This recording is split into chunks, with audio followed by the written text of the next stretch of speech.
خواب کے بارے میں آپ صلی اللہ علیہ وسلم نے فرمایا، بخاری کی روایت ہے حضرت ابو ہریرہ سے کہ لم یبق من النبوۃ الا المبشرات قالوا وما المبشرات قال الرؤیا الصالحہ۔ آپ صلی اللہ علیہ وسلم نے فرمایا، بشارتوں کے سوا نبوت کی کوئی چیز باقی نہیں رہی، یعنی نبوت ختم ہو گئی۔ اب کیا ہے، کچھ خوشخبریاں ہوں گی، خوابوں کے ذریعے لوگوں کو کچھ باتیں بتا دی جائیں گی۔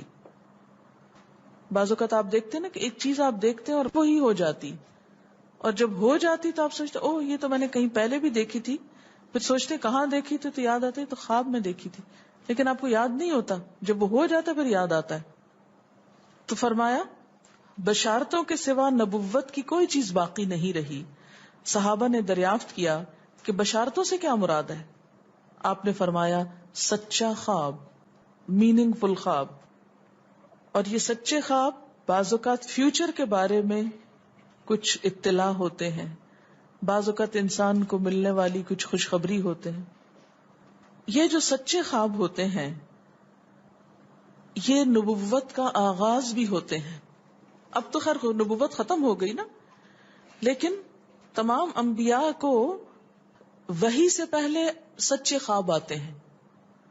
جیسے حضور صلی اللہ علیہ وسلم کے بارے میں آپ نے پڑھا ہوگا، بخاری اور مسلم کی روایت ہے کہ آپ صلی اللہ علیہ وسلم جب غار حرا میں تشریف لے جاتے تھے تو آپ کو خواب آیا کرتے تھے۔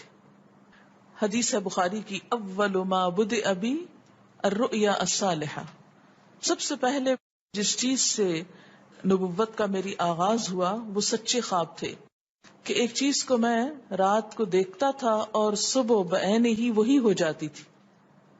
اس سے پریپیئر کیا گیا، جیسے یوسف علیہ السلام کو پریپیئر کیا جا رہا ہے کہ آئندہ اللہ تعالیٰ ان کو کسی بڑے مقام پہ پہنچانے والا ہے، اور وہ بعین ہی ایسے ہوا، اگرچہ 40 سال بعد ہوا لیکن ہو گیا۔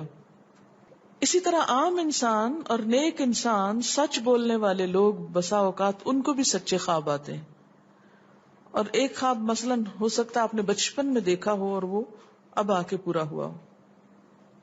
بعض اوقات آپ کسی انسان کو اس سے ملنے سے پہلے ہی خواب میں دیکھ لیتے ہیں، اور جب وہ نظر آتا ہے تو بالکل ویسا ہی ہوتا ہے، حالانکہ آپ نے اس کو دیکھا نہیں اور کہیں سے آپ اس کو دیکھ کے آئے بھی نہیں، نہ کوئی تصویر دیکھی نہ کچھ، لیکن اللہ تعالیٰ وہ نقشہ آپ کو خواب کے ذریعے دکھا دیتا ہے۔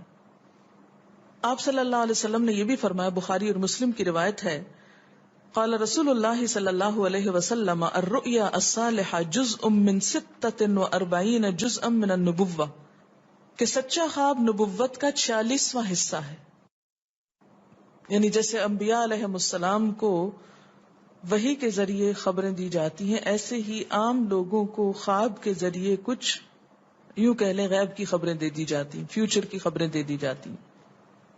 جیسے دوسری روایتوں میں آتا ہے کہ نیک روش، حلم اور میانہ روی نبوت کے کاموں میں سے ہے، تو ایسے ہی یہ، اب اس کا یہ مطلب نہیں کہ جو حلیم انسان ہے یا نیک شخص ہے وہ نبی ہو گیا، نہیں، نبوت اس کو نہیں ملی، لیکن اس کا عکس یا اس کا جو مزاج ہے ویسا ہی ہے۔